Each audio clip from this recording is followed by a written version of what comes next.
This is case study number 3 of Bilingual Evaluations, and I am Dr. Cristina Saldaña. Today I bring you the case of a little boy born in Mexico 1 month early due to the mother's gestational diabetes.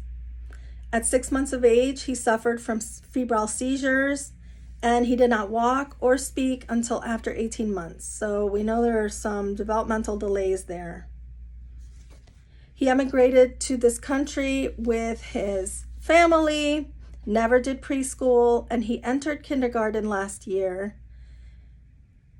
with behaviors that were similar to a feral child, and I'm not exaggerating.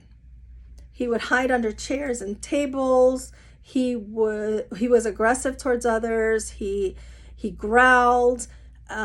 Whatever came out of his mouth was more like babble or jargon than anything else. And the team thought he would fit well in a self-contained classroom. Guys, we cannot predetermine eligibility. That is illegal. We have to follow a process, procedures.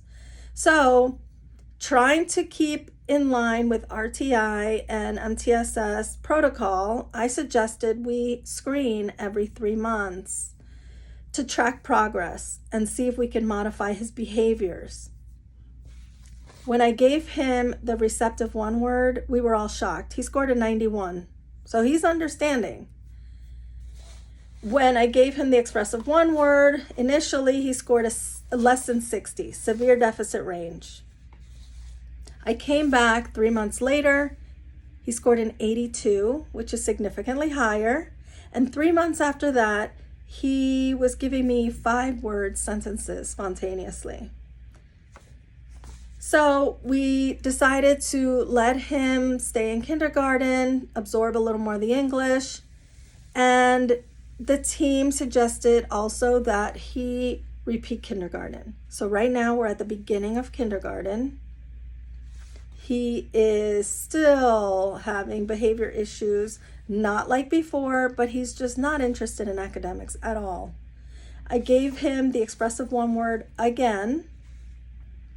And I know what you're thinking. You shouldn't administer a test within 6, 9, 12 months of initial administration, but I think this is a nice way to monitor progress. This time he scored an 88. He matched 12 different shapes without help. I then gave him the test of auditory processing skills. So I like to go in order of difficulty. First, the receptive one word, the expressive one word, then the test of auditory processing, because I like to get the cohesion index, like I said before. And on the cohesion index of that test, he scored an 85, which is low average, within normal limits. And that's taking into account auditory comprehension and auditory reasoning, both within low average range.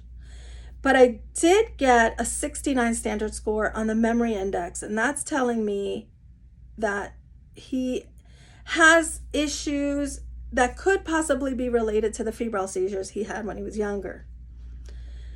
Now, he had trouble repeating sequences of numbers and unrelated words. Now, this afternoon, I administered the Self Preschool 2. I like to administer the preschool edition to children up to age 6-11. And it gives me a good idea of what they can do with simple tasks. And starting at 7 years of age, I go to the Self for Spanish. Here, he scored a 79 receptive language, which is borderline low average, but 61 expressive language. I think we're getting a lot more about him, and I love it, but on this case study, I don't want to keep talking about what he's getting. I want to stress the fact that we cannot predetermine eligibility, screen over time before a team decides to get consent for full evaluation. It's only fair to the child.